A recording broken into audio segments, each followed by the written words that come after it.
so happy to be here, to be interviewing Cheryl. It feels really synchronistic that I'm here today. I came across Cheryl's work about a year and a bit ago, where I was doing the school run for my 10-year-old son. And one of my friends, I live in a tiny little village in Sussex, and my friend was all blotchy. She came down and I said, "Oh, are you all right?" And she said, "I've just been reading this book." And my friend, she happens to be Radio 4's book editor, which is very nice. And she's like, "You can't do it." So I said, "Oh yeah, whatever." So I took the book, and then the next time I went to the school run, that was me, all blotchy. So the first time I came across you, you made me cry. But I just wanted to say a big thank you. I think the book, Wild, touched a nerve in me about grief and healing that perhaps other books have never reached. For me, I lost my parents also when I was a teenager. So for me, to be able to read about raw grief in such a strong and beautiful way, and also showing a way out, showing somebody who's actually understood how I was feeling, it was just absolutely incredible. So I'm really, really delighted to be talking to Cheryl today. Thank you so much.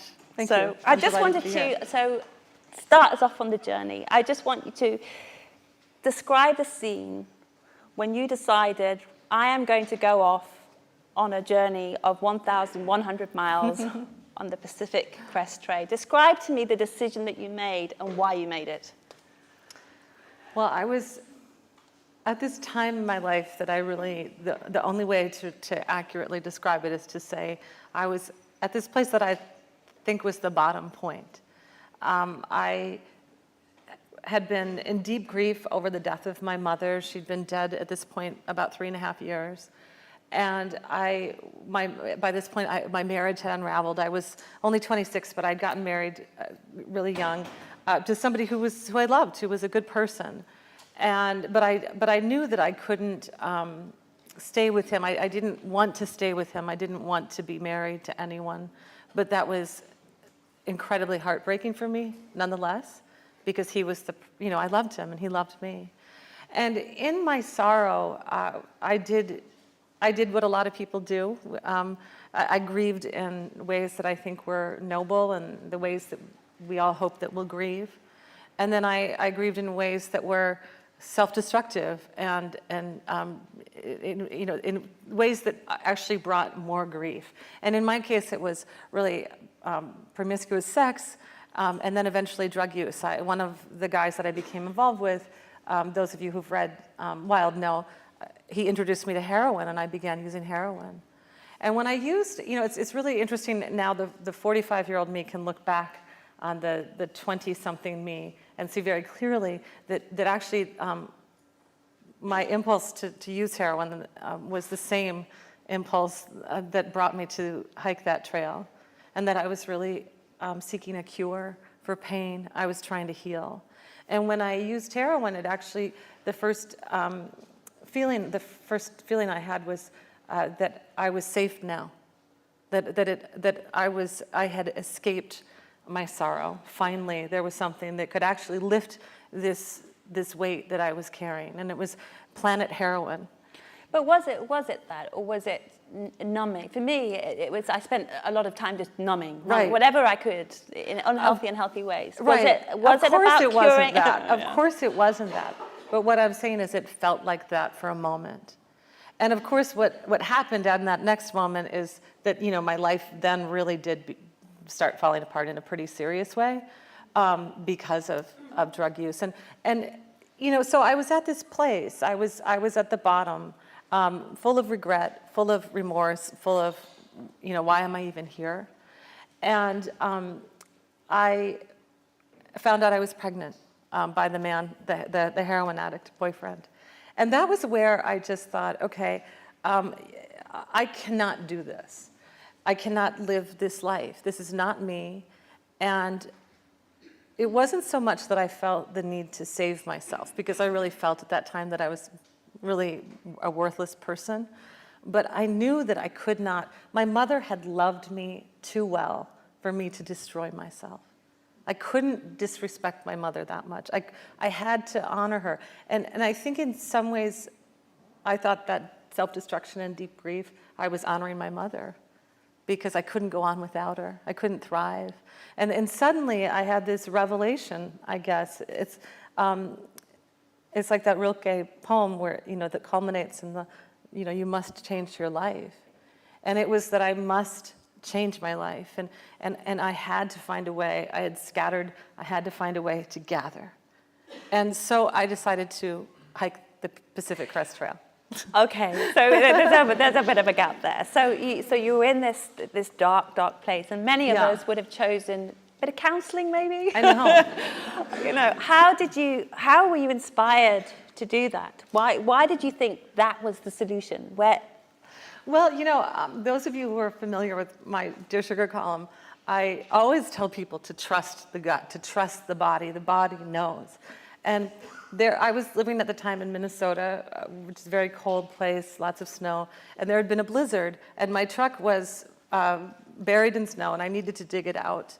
And I went to this outdoor store called REI to buy a shovel, and when I was waiting in line to pay for the shovel, I saw a guidebook the book just said Pacific Crest Trail, Volume 1, California. And I picked it up. I'd never heard of the Pacific Crest Trail. Had any of you heard of the Pacific Crest Trail before? Even many Americans still haven't heard of it. I mean, they heard of it through Wild. And I just turned the back over and read this paragraph about this trail. And what happened inside of me was I felt this blossoming. And I just thought, this is a magnificent, beautiful thing. And what if, maybe I just need to go to that thing, attach myself to that thing. And I just trusted that feeling, even though there were problems with that, namely that, I'd never gone backpacking before and stuff like that. But I mean, I've always been a little fuzzy on, the details of things. But the idea, I'm an idea woman, so. But that's what's so amazing. I mean, many of us, I'm sure, have had that. Oh, I'm going to do that. Brilliant, hurrah! And off we go. And then think, oh, you know what? I can't be bothered. It's the kind of Joseph Campbell thing, where there's the invitation and you're like, yeah, and then there's a refusal of like, nah, not really. Yeah. So, yeah. What were you? Why did you continue? So you had that moment of right, this is it, the blossoming, right. And then did you have any doubt, or were you very determined that you were going to do it? No, I had a lot of doubts, and all along the way, preparing for the trip. And switch off your mobiles, I think, everybody. Preparing. I've always wanted to just answer the phone on stage from somebody and to see what happened. But preparing for the trip, many people, I would tell them what I was doing. And especially, my friends, my friends who had witnessed all this, like sleeping with, all these people and doing heroin. And, they're all freaked out by what I've been up to, and then I'm like, okay, now I'm going to go hike this trail, and they were all saying, did they roll their eyes?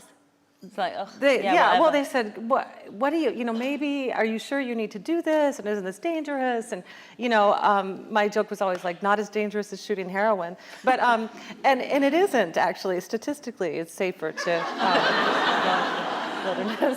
So I highly recommend that over heroin if any of you are.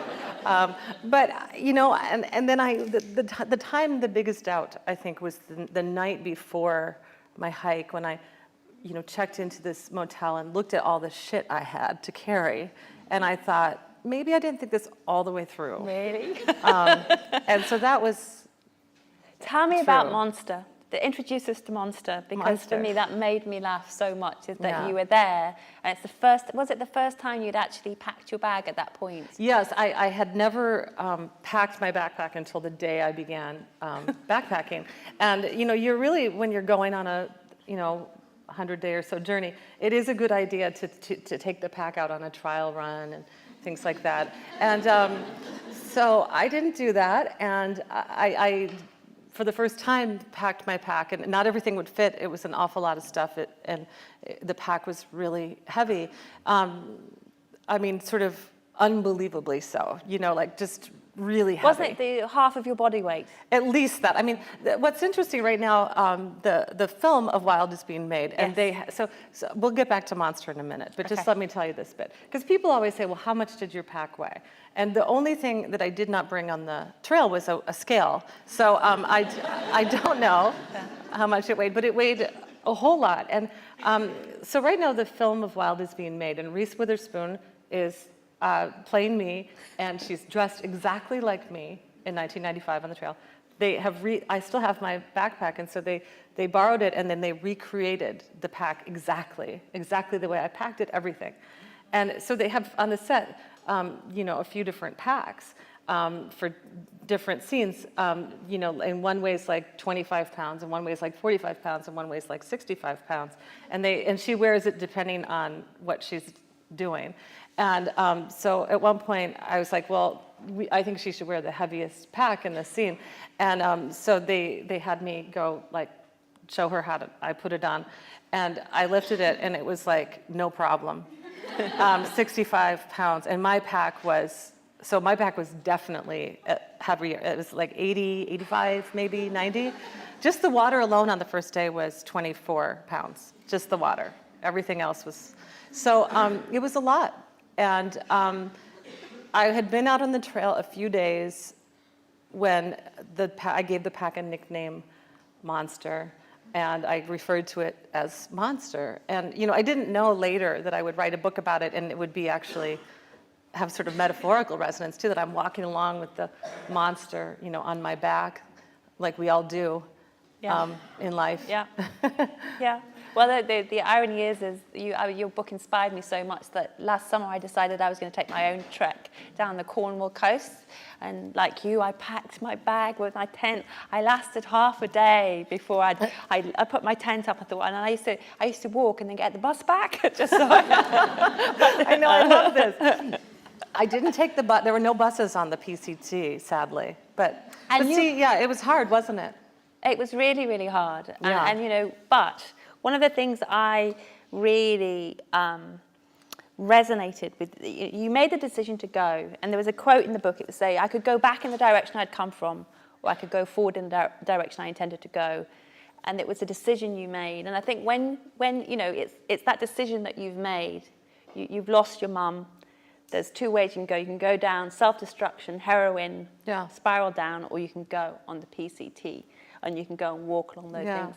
Tell me about that decision that you made. Where did you find, you talked about that blossoming, but where did you find that kind of the wisdom or the knowledge that to keep on walking, to take those steps and not get the bus?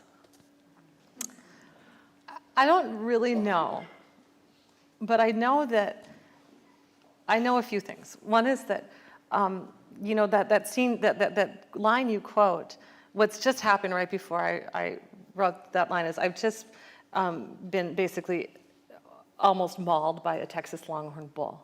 And in the final moment as this bull is, approaching me, I'm so afraid that I close my eyes because I can't bear to look at this bull in the face. I mean, it's like this. I don't know if any of you have ever seen a Texas Longhorn bull. It's a very, very gigantic thing with horns, okay? And it's scary. And so I closed my eyes and I blew the whistle, the world's loudest whistle, really loud. And when I opened my eyes, the bull is not there. And so then the question is, well, which way is the bull? And okay, because whatever way the bull is, I don't want to walk in that direction, okay? So, and in the book, now after years of thinking about this moment, I understood its metaphorical resonance with essentially all of us, everyone in this room, like what we always have to do. And the deal is that there's no escaping the bull. The bull is in every direction. And I think that when we try to escape suffering or try to escape fear or discomfort or truth, or any of those things that can be difficult, we think, okay, that's over there, so I'm going to go this way. But guess what? It's that way. And until you kind of just decide that you can give yourself over to walking in the direction of the bull, you're never going to do what you need to do, I think, as a human to evolve. And so I think that, I don't know if that answers your question really exactly, but I guess I started to learn that at some point. But what I'm hearing you say is that piece around, it's not overcoming fear. We never overcome fear or grief. We don't overcome it. We just learn to be with it. Mm-hmm. And I think my mistake has been trying to escape grief or trying to escape Yes. fear. Anything rather than be in the room. Run away Right. from the bull as fast as I can. But then there's the bull. And there he is. I know, and that's it. Before we came out here, we talked about, losing our parents and how, so much of understanding grief had to do with understanding that we would always have it. Yeah. That we were back there getting tears in our eyes talking about our mothers. And there it was. Our moms have been dead more than 20 years, and there it still is. And I think that accepting, giving yourself into that and saying, this isn't something that's going to go away. It's something that will always be with me. And learning how to live with it is a more healing and powerful experience than escaping it. Yeah. I mean, you talk, I think, in the Dear Sugars, this idea of reaching. You were a mentor for some young teenage girls. Mm-hmm. It's such a brilliant piece in The Tiny Beautiful Things. And you say to them, reach. You have to do more than hold on. You have to find a way within yourself to not only escape the shit, but transcend it. And for me, again, I was like welling up, crying once again, Cheryl. But it's that piece around, we can't escape it. No. We can't wiggle out of it. We can't get out the way of grief or the darkness, but we have to find a way to transcend it somehow. Right. And I suppose my question is how do we do that? What would your advice to us be? How do we reach? How do we transcend that? Yes, acceptance, that it's always there, but then where do we go? Yes, acceptance that it's there beside us, but then where? I think, so I was going to say acceptance, surrender, but I think the other thing is, and here again, so much of the advice I give as Sugar, is advice of the spirit, rather than do this, and then this, and then this. It's rather a sort of bigger, more universal advice, which has to do with taking responsibility for your life. And so on the trail, the thing I had to do was just keep moving forward, even when it was painful. And I think that was physically enacting what we all need to do over and over again when we have something that's difficult. And so I think transcending and reaching, and in that column you referred to, which is called How You Get Unstuck, what I'm saying to these teenage girls have every reason to fail. They have every reason to become pregnant at 15 or go to prison or, whatever it is that their parents, most of them, had done. They could blame their abusive parents, they could blame poverty, they could blame any number of social factors. But ultimately, in that column, what I said to the girls I worked with is, you have to be the person who changes your life. Nobody will ever change your life for you. You have to be that person. And so transcending has to do, I think, with taking responsibility. That word means moving from one realm to another, and so your life is here, and if you want it to be there, you're the one who has to get it there. And there are a whole bunch of things you need to do to make that happen. It doesn't have to do with, sitting around saying over and over again that you want to go there. It has to do with walking yourself there, one step at a time, I think. Working with those girls was so fascinating to me, because we would do this career day, and they would get to write down on a piece of paper what they wanted to be when they grew up, and then tape it to their shirts. And then we would, talk to them about that career. And it was always, they all wanted to be pediatricians or marine biologists, pretty much all of them. But then they hated school, and they would never do their homework, and they would never do any of those things. And so I would say, well, how are you going to, you don't just grab a bunny out of a hat and then you're a pediatrician. How are you going to do that? And I think that has to do with that taking responsibility piece, that one step at a time piece. I think it's the taking responsibility, but then I think it's what's so, I think, inspiring about the journey and Wild. It was literally one physical step at a time. Right. It's a very simple message in a way. It's so simple. Okay, I can't do this. Well, you can take a step though. You can. And then you can take another one, even if you have got a monster on your back. And on the trail, one of the most, I think, useful things and powerful things for me was that I was I was the person who every consequence, I was someone who paid the full price. I paid the consequences. For every action, I had the consequence. And sometimes it was a positive one, and sometimes a negative one. But it was just me and myself, and I wasn't depending on anyone else. That was really important for me to go alone. But I think, again, your story, again, why it's so inspiring is it's the story of the orphan who learns to stand on her own 2 feet and to be strong again. And I think, there's maybe the proverbial orphan in all of us who we're learning how to grow up and how to take the step and how to learn that we are strong, despite facing all the difficulties that you may face in life. Right. It's wonderful. In terms of, you did rattlesnakes, you did bears, you did the scary campers, did you ever feel, I don't know what I'm going to do now? Did you know? I know from reading the book the answer to that, but tell me a little bit about those moments of intense fear. Yeah, right, there were a few, and I always felt like I wanted to run away shrieking, And I instead had to sit quietly and figure out my way through it. And I think that doubt. I think sometimes when we think about, whether it be like people will say, "Oh, you're so brave on the page," and I'm always like, "I'm terrified. I'm actually terrified writing that stuff." And I think that we have, all of us in some ways misinterpreted how we're supposed to feel when it comes to things like fear. I wasn't courageous on the PCT. I was often afraid.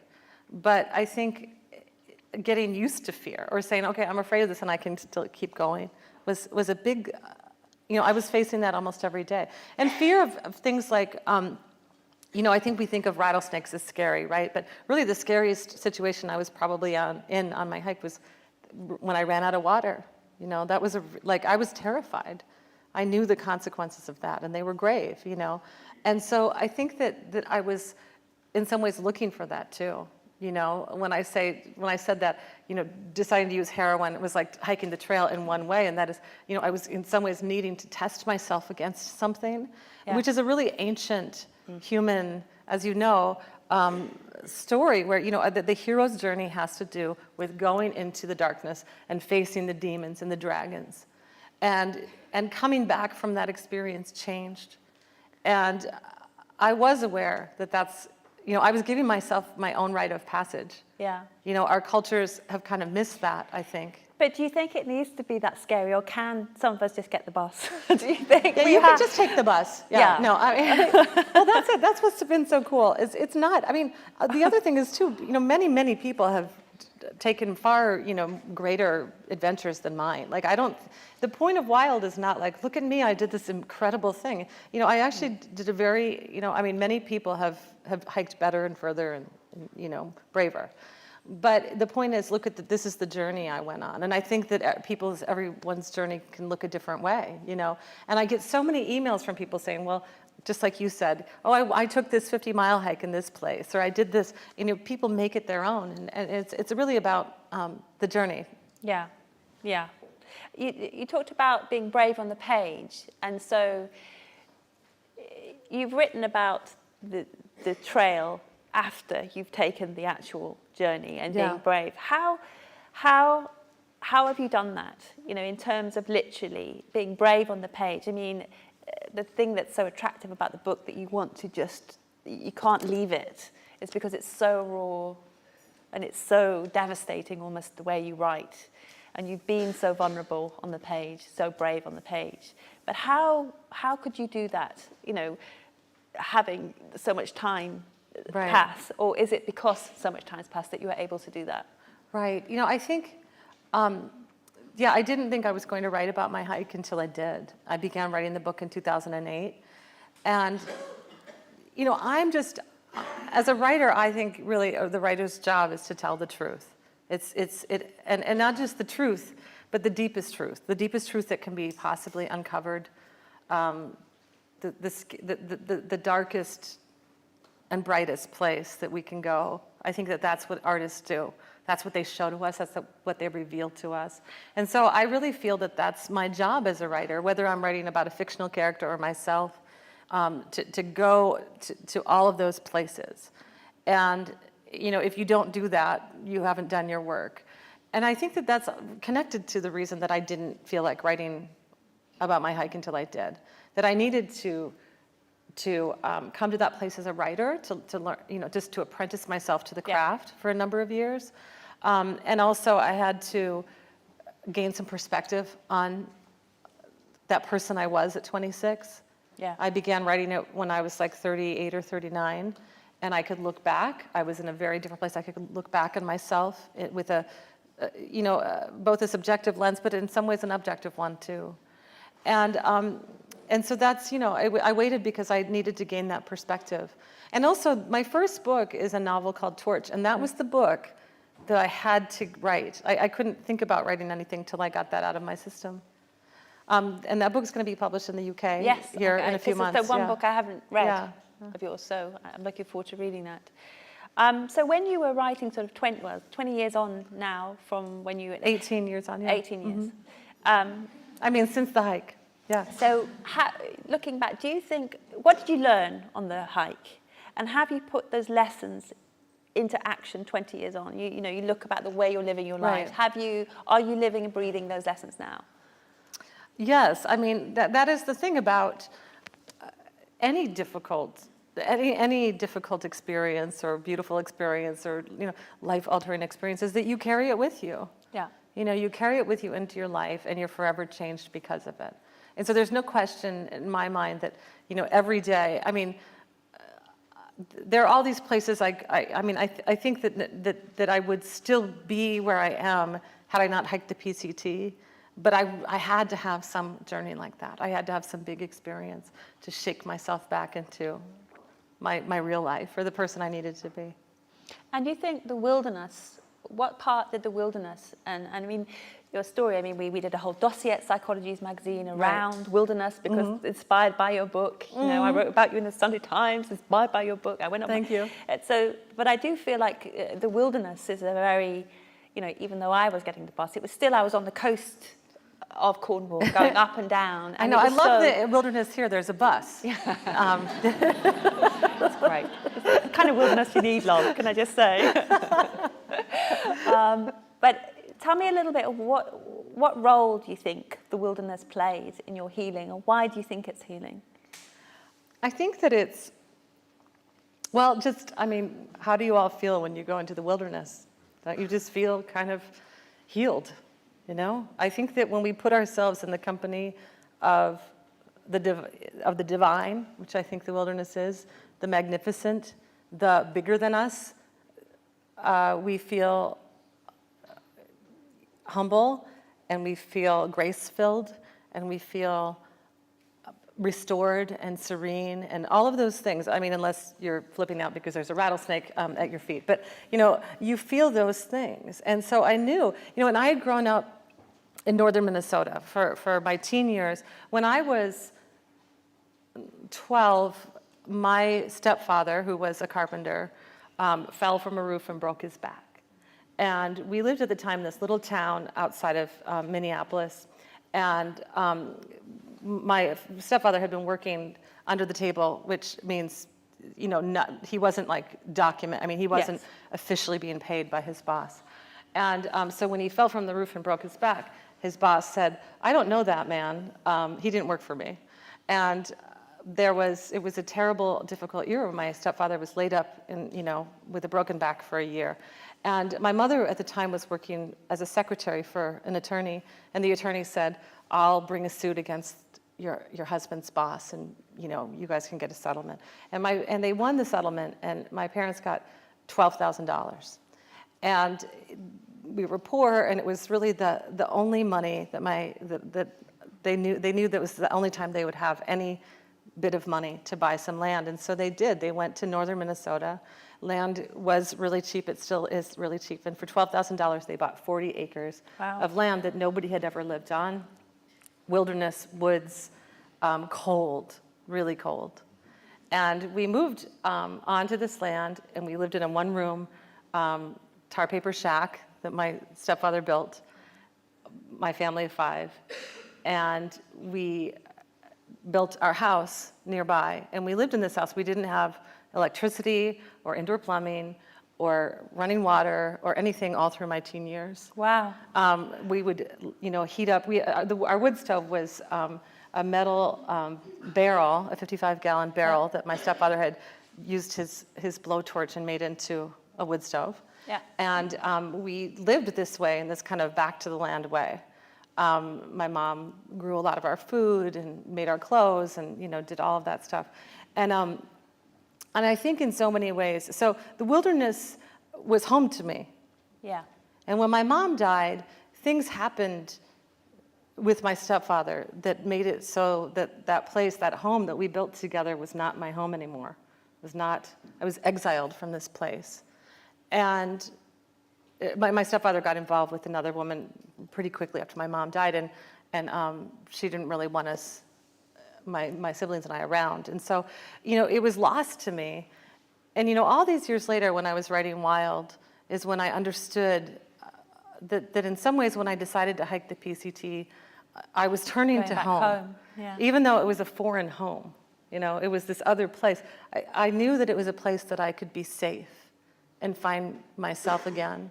Yeah, and it was a place that was familiar. It was that comfort. Yeah, and even though it was a different, so I didn't have that sort of city idea. I was afraid of the city, actually, when I went to college in the Twin Cities. That's Minneapolis and St. Paul in Minnesota. I was, terrified of all the city people because they did city things. Like, they drove fast, Yeah. I can't remember where I've read it because I did a little bit of research, but this thing around, you knew you wanted to be a writer, even though you were brought up in a kind of, your word, I think, uneducated way. Yeah. But in a way, the way your mother brought you up was incredibly creative. Yes. Maybe now she you wouldn't perhaps have posh drinks. That's right. So she would put something in the water and say, She would put and food then coloring in the pretend water. to be, Yeah. darling, let's have Yes. champagne. She would speak in a British accent because to us Americans, anything British is instantly more sophisticated. But yeah, there would be times that we didn't have sugar, and my mother would put food coloring in the water, and she would be Miss Bettina von so-and-so, and she would she would say, darling, would you like, I won't do my British accent to you guys, but would you like another, and we would do these pretend drinks. But that was my mom, and she brought magic into our lives. And she would always say, which made me, when I was a teenager, want to smother her, but she would say, we aren't poor, we're rich in love. And, she was very looking on the bright side, and which, when you're 17, you do not appreciate, right? And, but, as is the case, maybe some of you have found this to be true in your life too, that, you look back on some of those things that your parents said to you or, annoyed you about or whatever. And then you grow older and you look back and you see that they were right, and that they actually handed you the tools for your own survival. And I think that that's really the case with my mother, that her optimism eventually became, the worldview that I had to take on. And also, she made us feel rich. We were rich in love. Yeah. We were. And I have friends who were rich in material and poor in love, and I wouldn't trade places with them for anything. I think what was really interesting as well for me was this idea of how she created an environment where creativity blossomed. Yeah. And so perhaps in your environment, it wasn't the done thing to be a writer. Perhaps you wouldn't normally, but you both went to college together, didn't you, at the same time? Is that right? We did. So how that happened, so when I went, I always knew I wanted to be a writer. From the very first time I could read, I just was, I distinctly remember the moment, it was an epiphany. And my family didn't go to church, but I spent the night with a friend on a Saturday night, and when I woke up on Sunday morning, her family attended a Lutheran church. And so I had to go with them, and we were put off into the Sunday school. And there was this little pamphlet that they handed out to all the kids, and was really a chapbook of watercolors, and each watercolor was accompanied by a little poem that was about the sort of God's glory in the natural world, like the little riffs on butterflies and sunsets and flowers. And I remember reading it and thinking, just being pierced by the beauty. Really pierced by the beauty of those words and what words could do, which was make a feeling and a picture. And I wanted to do that. I wanted to be a person in the world who made beauty through language. How old were you then? 6. 6. Yeah. And I just thought, I have to do this thing. And I'd never thought it ever, it wasn't I didn't know that someone like me could actually be a writer. I thought I didn't know what the route was, but I knew that college would be part of it. But so when I was in high school, nobody told me, what you need to do to go to college.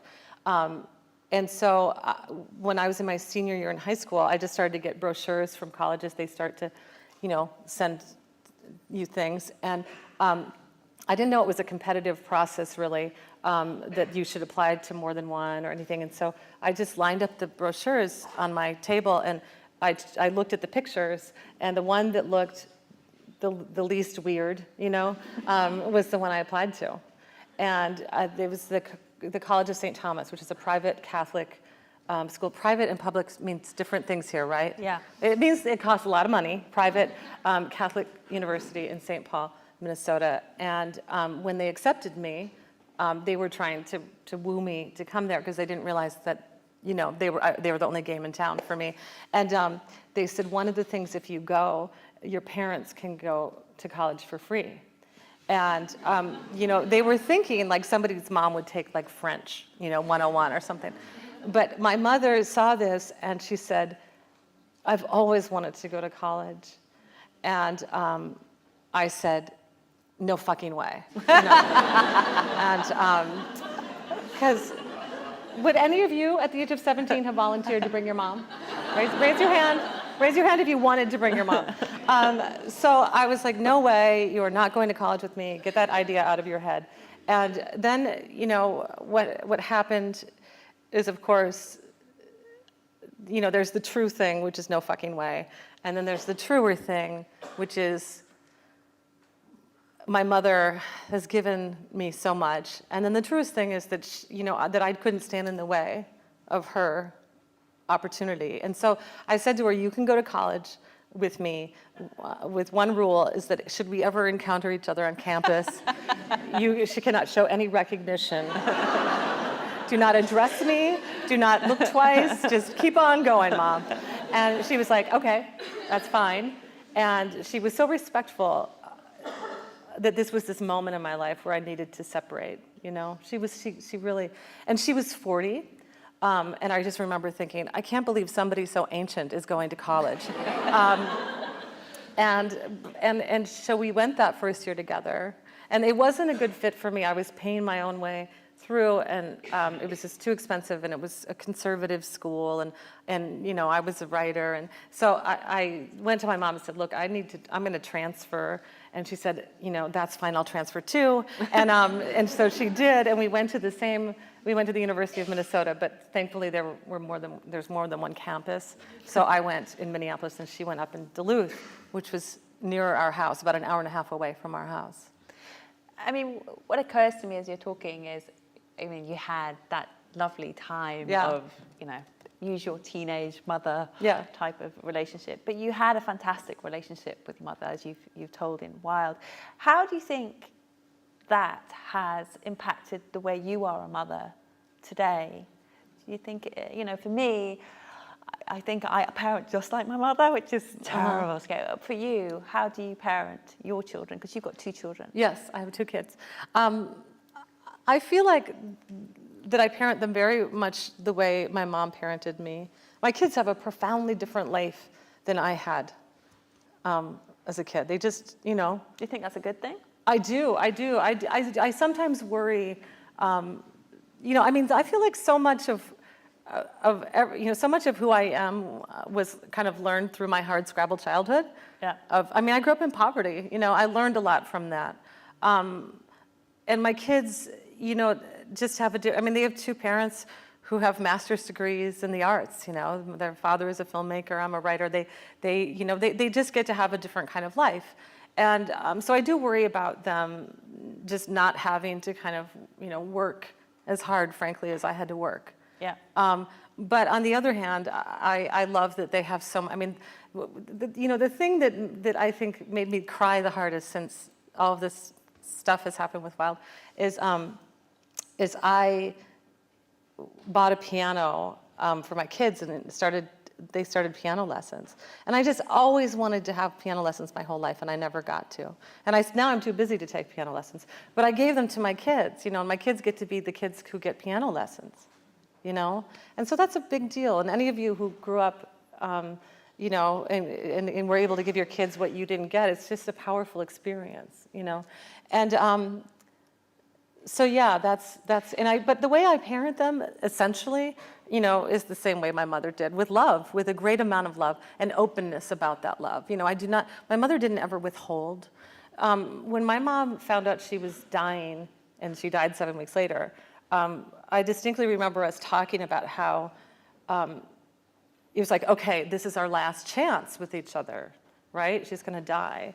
And the coolest thing was that there was nothing we had to say to each other. There was nothing that we had to say to each other because we'd already said it. There were no like secrets or things that had gone unsaid or unresolved. It was all present already.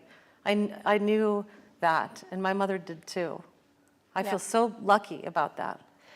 As you're talking, I still get that big lump in my throat, and let's not.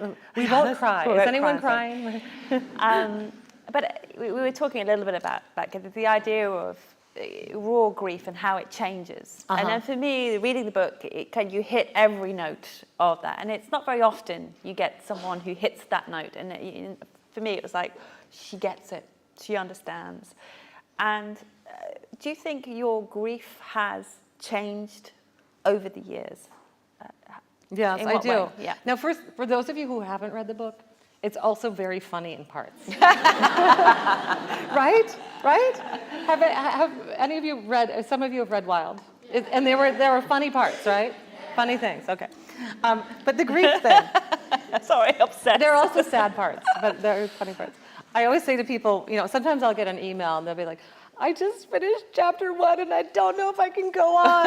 And I'm like, it gets funny. Just keep reading. Hold on, baby. Just don't let them get to the horse. Oh, no, the horse. Let's not talk about the horse. Oh, God. So, that's a terrible scene. I apologize for the horse. Even writing it, I was like, if I were a reader, I would just skip right past this, But grief, how has my grief changed? It's absolutely, it was so enormous and monumental, in the years right after my mom died. And what's interesting about it is it's still incredibly powerful. I can still, every day I feel the absence of my mother, but it absolutely does become, more manageable, more part of life, and I have a deeper and more complex understanding of how I can carry it with me with some grace and without being ruled by it. Or destroyed by it. Or destroyed by it, yeah. And so it gets easier, even though it's still there, And the beauty, the beautiful thing about deep grief, and those of you who have lost somebody essential to you, I know you know what I mean about this, is what it's really about is love. The only reason that you still grieve somebody 23 years after they died is because you actually, truly, really loved them. And isn't that amazing? That just amazes me. I really loved my mom. Yeah, absolutely don't. Don't have it both. I know. Are you ever worried what your children will say when they read your work? How do you feel about them reading it for the first time, maybe as 17, 18, when they... I think they're really lucky to have a mom who's a writer. I would love to have access to the interior lives of my parents. Now, I wouldn't have loved it when I was 17. And I don't think that my kids, it's not as if, when they turn 16, I'm gonna be like, happy birthday, kids, with a stack of my books. Time to get to know mommy better. I will warn them about, that maybe there will be some things that they don't want to read. Like right now they know the story. I went to their school. My kids are 7 and 9, and last year I went to their school and gave a talk, and I was more nervous for that talk than any talk. And so what was interesting to me is, obviously there were pieces of the book that I couldn't talk about in specific terms. But I could talk about more about the book than maybe you would first think. Because one of the things I decided when I went in is I wasn't going to just tell them about the hike. I was going to tell them about grief. And because there's always, we assume that children, I don't know why we assume this, that children don't know about grief. But there's always one person in the room whose dad died or whose mom died or who. And so I did slideshows. It's the only group for whom I've done a slideshow in all of my wild talking. And the first slide was a picture of my mom. And I explained to them that my mom died, and I was so sad that I didn't know what to do, so I went on a long walk. And the kids were just absolutely riveted by that portion of my lecture. And then I went on and gave the hike, the talk about the hike. And afterwards, the kids went back to their classrooms, and they were all asked to draw a picture about my talk. And at least half of them drew portraits of my mom. And it was because that was the part that touched them the most, that meant that connected with them. So, I talked to them about the human element of the book, that this is why I did this thing. And, there are some sex scenes in the book, and there's some drug stuff. And my kids will probably be uncomfortable with it, and they'll wait until they're old enough that they can handle it, and then they'll handle it. Yeah. And that's the thing about your mom is, you have the mom you have. And we all learn to live with that. And the mom they have just happens to be, somebody who writes excruciatingly honest things about herself. And I'm sure, they'll have something to say, should I ever really start writing excruciatingly honest things about them, which I will avoid doing. But, I just think that they'll be okay. And frankly, fortunate someday, like when they're in their 40s, they'll be like, yay, my mom wrote a book. But, before that, I understand it's, like my brother read Wild, of course. And he loved the book, and we had a deep talk about it. But he did say, well, when you remember that scene when you're in Ashland and you're like gonna have sex with that hippie in the tent? He's like, I just sort of had to skim that part. And I was like, thank you. He's like, I don't need to read that stuff about my sister. Oh. So would you do the trail again? Of course I would. Would you? Yes. Really? Oh, yes. Though, I have to say, it's funny, because so the film is being shot, and, we're out there. I don't know how many of you have been on a film set, but it's, it's grueling. It's really hard work. It's long days, and, most of the movie, obviously, is outside, and you're in the elements, and I'm watching Reese, like, hike along under this pack. Can I just ask you, what is it like seeing Reese Witherspoon playing yourself? Can we just have a moment here? How incredible that is. Reese Witherspoon. I know. It's so movie star is playing you in your. I mean, what? I know. It's what it's does so that bizarre. feel like? I don't even have words for it. It's so strange. I mean, there's so many times where I just think, okay, what the fuck is going on? You know what I mean? Like this is so weird. But yeah, it's very strange. And there's Reese.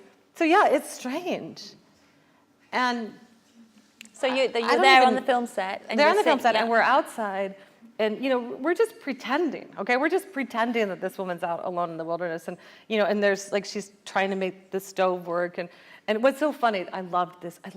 I was like, okay, so she's trying to cook dinner, and of course all the props guys and stuff are like lighting the stove for her and everything. Unlike, I didn't have any guys out there lighting my stove. And the thing keeps going out, like it keeps over and over and it won't work. And I'm like, see, I wasn't such an idiot. Like even professionals can't get it to work. And that's great. So, and every once in a while, this is what it's like. So there's this whole thing, and there's this movie star, and she's dressed in clothes exactly like what I was wearing, and and she's doing this thing, and there will be some times where she's in the middle of the scene, and suddenly I'll remember, like I'll have almost like a body memory of what it was like to be standing there, but no film crew around, like just to be alone in the wilderness. And I'll go back to that place in my mind, and it was hard. And it was lonely, and it was really, really profoundly solitary. You know, like in every direction, there was no humans. It was just me. And I mean, sometimes for miles. Well, you know? had, there was it the first 8 days, yes, nobody? 8 days, nobody. And I'll go back to that. And so, like, if I did the trail again, if I did it alone again, which I don't know that I would do that. You know, I want to go with my husband and my kids. But if I did it alone again, I know for sure that it would be hard. I've gone on backpacking trips by myself since then. And even just like the first few days, it's like, okay, this is not fun. This is uncomfortable. You need the bus. The bus. Yeah. The bus is a good thing. That's the trick. But just to settle back into that soloness is, you know, it's difficult. And just being with yourself. I mean, yeah. And, you know, I only managed 5 days. And your own thoughts. See, that's the other thing. 1995, different world than now. No phones, I mean, I didn't have any electronics with me. I didn't have music. I didn't have anything. They didn't even, I mean, the first time I heard about a cell phone, strangely, was on the PCT, the first time I saw a cell phone. And this guy I call Albert in the book, the Eagle Scout dude who helped me lighten my pack, he had this brick of plastic, I kid you not, with these buttons with numbers on the front. And I was like, well, what's that? And he said, this fucking thing, I'm going to get rid of it. He didn't say fuck because he's a Christian. But he said, I'm going to get rid of it. And he said, some company is trying to develop this thing. It's called a cell phone. And they found out I was going on this hike, and they asked me to carry it from Mexico to Canada and turn it on every hour or something to see if it would get reception. And I was like, and he goes, and I've been walking for, you know, a month now, never got reception, so I'm not going to keep carrying it. I'm just going to leave it in the hiker free box. So somebody has like a cell phone prototype out there, right? So, and I remember us distinctly, and this is why I'm not in product development, saying, that is the stupidest idea I've ever heard. And we were like, who on this green earth would agree to carry a phone around with them all the time? I mean, who would do that? Like, isn't it, I mean, why would you ever want people to always be able to reach you? And we just thought it was absurd. And we were like, that's going to tank for sure. So this is why I'm a writer instead of, yeah. So yeah. So we've had Wild, it's been a huge success and #1 best-selling on the New York Times list. Tiny Beautiful Things, also #1 on the Times list. Oprah's, what's Oprah like? Oh my God, Oprah Tell me about is fantastic. Oprah, Tell I me love everything. Oprah. So do you want to hear how Oprah, it's a phone story, a cell phone story. No, there is a great... were you literally standing there and the phone rang and it was Oprah's people, or did she ring you direct? Come on, tell me. Okay, I was in a hotel room in Milwaukee. Wild had been out, you know, a month or so. I was on and it my was book doing tour. really well anyway, And wasn't Wild at this point had already exceeded any dream I had for myself. It was on the New York Times bestseller list. It was just, and I was in Milwaukee, Wisconsin, and my cell phone rang, and Milwaukee is just maybe a couple hours away from Chicago. And it was a Chicago number, and I thought it was this sales rep who I was going to meet later that day, and so I almost let it go to voicemail. And I was like, oh, just answer the phone. I said, hi, this is Cheryl. And the other voice said, hi, this is Oprah. And, oh, no, she rang herself? Yeah, she rang herself. And I said,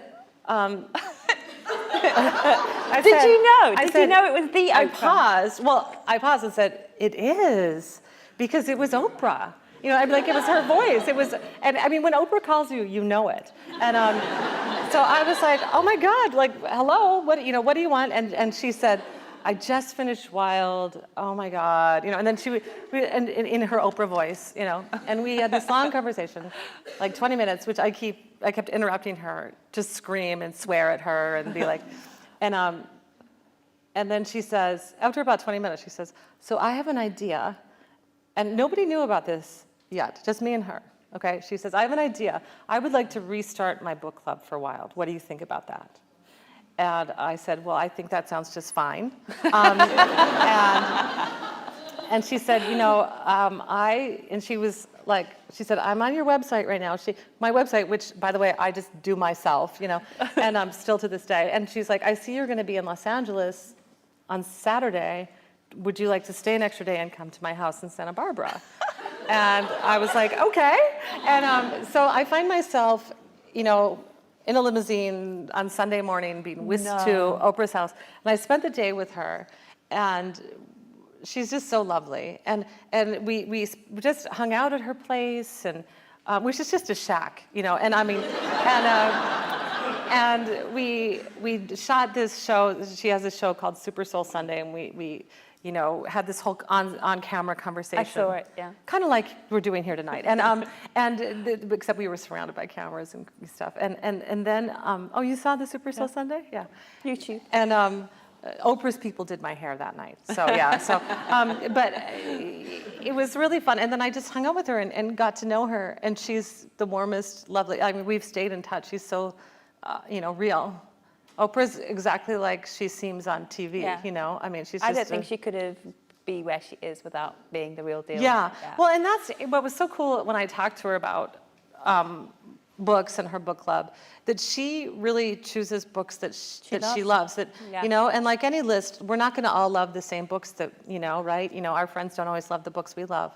And Oprah just has a lot of friends, so she just chooses them from her heart and shares them with the world. And that ended up being a great thing, for me, a really nice thing. So, I mean, where do you go from here? So you've been on the New York Times list, we've had the Oprah, Reese Witherspoon is playing you in the film and it's out next year. What next? What are you doing? I think after all that, the only place you can go is you leave your husband for George Clooney. Right? So my husband's pretty great, So don't tell him that, Somebody's tweeting that as we speak, right? But my husband's not on Twitter, so we're safe. Where we go really is I just write another book. Yeah, have you got a plan? Do you know what you're going to write next? Or you? The thing is the only way to write is to just get back to that place that you originally began, which is just you alone in a room with a lot of anxiety and fear and doubt, but with a vision, And so, I don't know what's going to come next, and I'm just going to write, And the thing is that the other thing is, I doubt that, I doubt that I'll ever write another book that does as well in the marketplace as Wild, An artist has no control over that. And when something like Wild happens, it's just like lightning struck. And, I didn't try to make that happen. What I tried to do is I tried to write the best book I could write, which is what I did with Torch, and what I did with Tiny Beautiful Things, and what I've done with everything I've ever written. And so I'm going to write that next thing, and who knows what the world will think of it. And that's kind of just really not up to me. I was interviewing Elizabeth Gilbert for Psychology's, this issue actually, and she said exactly the same, Eat, Pray, Love, hello, it was fantastic, brilliant, but I had to go back. She did Committed, but then she had to go back to her first love, which is writing. She's just got her new novel out now, and it's just about the artist channeling whatever comes and doing what she loves. Right. So. And sometimes other people love it, and sometimes other people don't. Yeah. And so you just have to keep the faith with what's true, with the basic, the essential, the element, And so I plan to do that. Well, whatever you write. If George gives me time to write. Really. Whatever you write, I know I'm going to absolutely love it. So I actually wanted to talk about Dear Sugar and just ask your questions, because that was really what hooked me. And especially you write a lot about relationships. And I know it's been really comforting for me, but you write so honestly about betrayal and infidelity and these things that have just really terrible. And I know a lot, and also you talk about Mr. Sugar, and then you came out as, Cheryl as Dear Sugar. And I wonder how writing honestly helped, or what it did to your relationships, and how did it strengthen them? Did it, you know what I mean? Because it's hard for us for me, I can't just write, and that will change my relationships. But how did that honesty change your relationships? Right, yeah. So one thing is, Dear Sugar, I was anonymous, meaning that readers didn't know who Sugar was. Can you all still hear me? But I knew who I was, and I also knew that someday my name would be on those columns. So everything I wrote as Sugar, I wrote as Cheryl Strayed. And so, for example, there's a column called A Little Sully in Your Suite, where I write about my husband cheating on me early in our relationship. And before I wrote about it, I got a question that I knew that the right answer was going to be, to tell the truth about my relationship rather than to just talk about the surface level, the facade. And so I asked my husband, I was like, look, I want to write about this experience we had, and what do you think about that? And he said, do you have to? And I said, well, not if you don't want me to. And he said, actually, do it. And he and I, just really support each other and trust each other. And he knew that I would write. I mean, first of all, he and I, in our relationship, are at a place, like there was nothing that he read that I wrote that was a surprise to him. That we're very intimate with each other. We worked our way all the way through that infidelity and back again. And as I wrote in the column, I'm actually really grateful that happened when it did. I'm great. I mean, this sounds so bizarre, but it's true. I'm grateful that my husband cheated on me early in our relationship so that we could go to that other place of honesty with each other and figure out like what was the problem. And it brought us to a deeper level. And I think anyone who has, I've been with my husband 18 years, and we're very happy and we love each other. And there has also been some difficulty along the way. And that's true in any relationship. And so I wanted to sort of share the truth of that.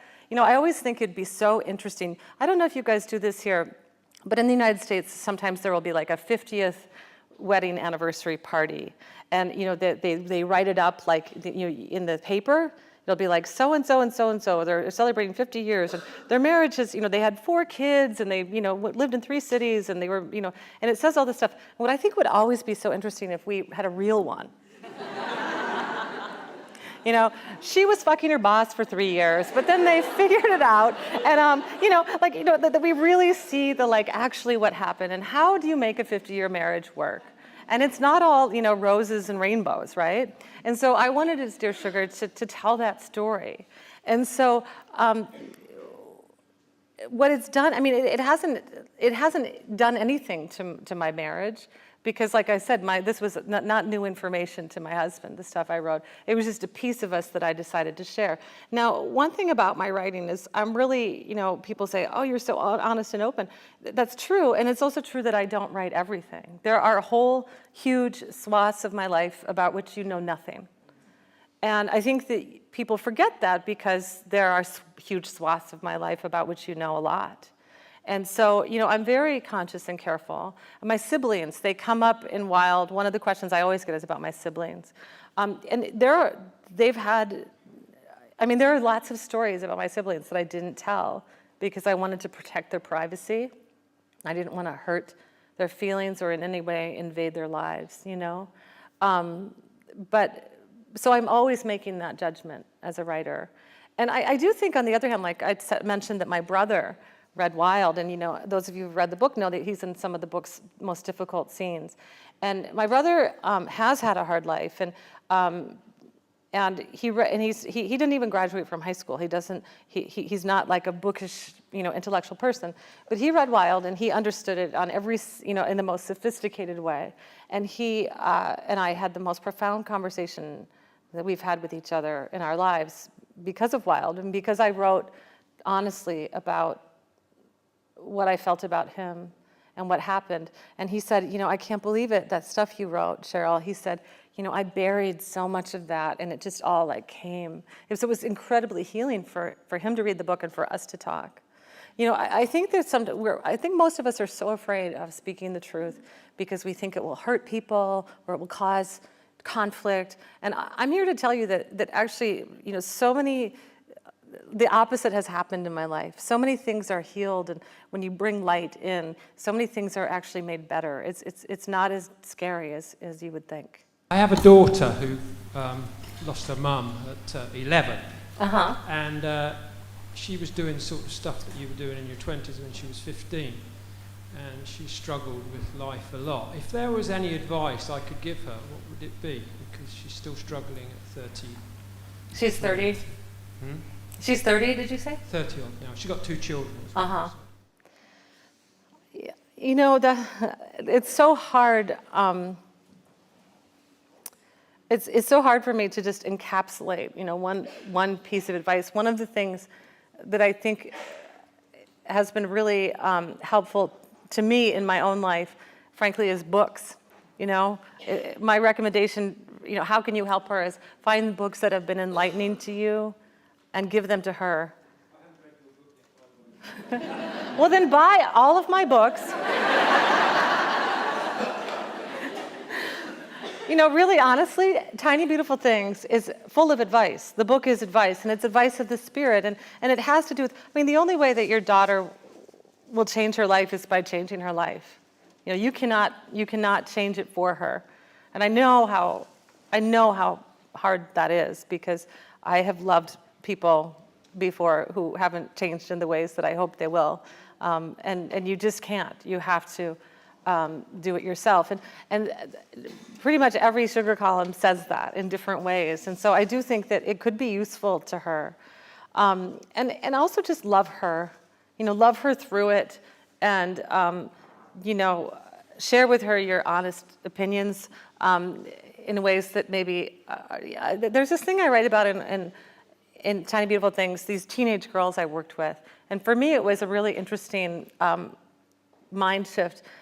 We treated these girls with what I call unconditional positive regard, which is different than saying everything they do is okay. You know, so if one of the girls I was working with was, you know, sleeping with a 30-year-old guy, which, you know, many of them were, they're like 14, I would say, you're doing the wrong thing. You know, I would share my honest opinion, but from a place that's not judgmental, but rather holding them in unconditional positive regard. And I think that that is the best thing that we can do for the people we love who are clearly harming themselves. Good luck. I'm sorry it's hard. And you should really read my books. I'm teasing. Or at least buy them. You don't have to read them. Hi, Cheryl.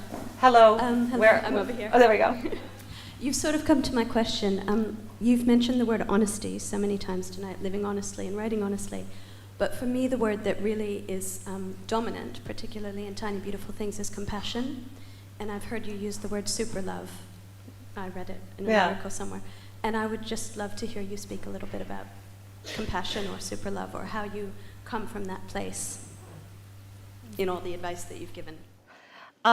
Yeah, that word super love. Somebody asked me, I think I must have said it in response to a question. It was, you know, somebody said, what's the best advice you've ever gotten, and from whom, and what's the worst advice? And the worst advice my mother's mother, my grandmother, gave me. And when I was 14, she said, I'm going to give you one piece of advice. Never, when you get married, never in all of your life get fully naked in front of your husband. Okay, that was bad advice, don't you think? Really bad advice. My poor grandfather. But anyway,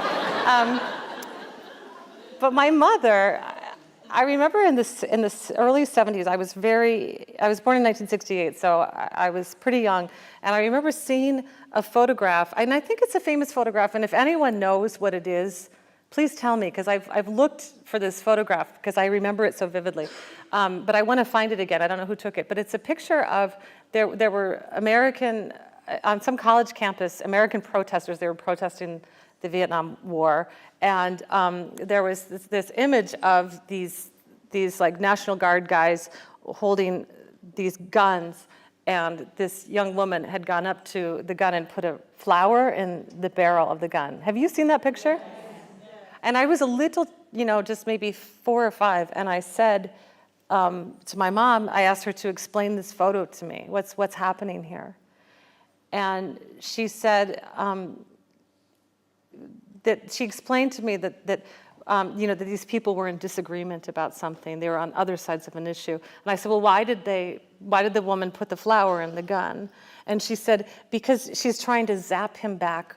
She's trying to zap him with super love. And she said that's always the best, you know, way to approach somebody who doesn't like you or who disagrees with you. Just zap them back with super love, so that you know it creates an opening between you. And I think that was, you know, really good advice. And I think it has to do with compassion. You know, that word calm. It's like to be with in passion. And I think that most of us are really deeply compassionate from the beginning. And anyone who's had a child, unless your child is a sociopath, for which I apologize, but children have that kind of, they identify with everything. They feel the joy of the world and the pain of the world. And, the coolest thing for me as a mom is to try to explain hate to my kids. Like when I've had to explain homophobia or explain the Holocaust or explain, and my kids are just like, they don't understand, they do not understand it. And it's because it doesn't make sense to them. And it only makes sense to us because we've sort of been worn down, right, by a lack of compassion. And so I think that having compassion is, reigniting and remembering that place where we didn't understand why you would harm anyone, And this isn't to say my kids don't beat the hell out of each other. I mean, but so I'm not saying that they're these idealized creatures, but I think that there is that kind of innocent place that we can kind of relate to each other with a sense of understanding and kindness. So that's I would think, the highest value thing I hold in value the most is that kindness. You mentioned about the hike was like creating your own rite of passage, and you said that our cultures have kind of missed that. Any ideas how we can credibly get that back, particularly as mothers, because you talk so touchingly about your mum? Yeah, I actually think it's really, I think we need to bring it back. We need to bring it back somehow. And I think it has to do with being connected to nature because, the cultures who still do rites of passage, or the cultures who used to do rites of passage, they're almost always cultures who lived in a more tribal way, and therefore a way that is more connected to the land and the earth and nature and all that stuff.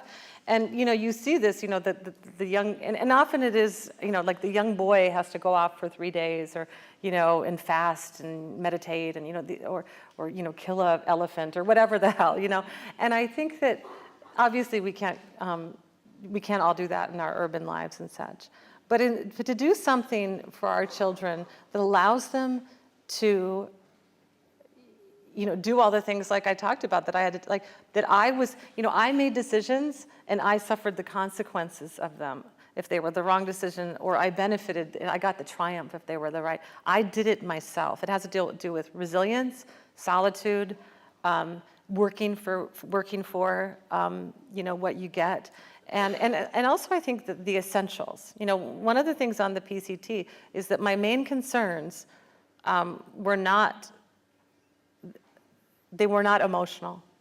They were, how do I get water? What am I going to have for dinner? How do I get over this mountain safely?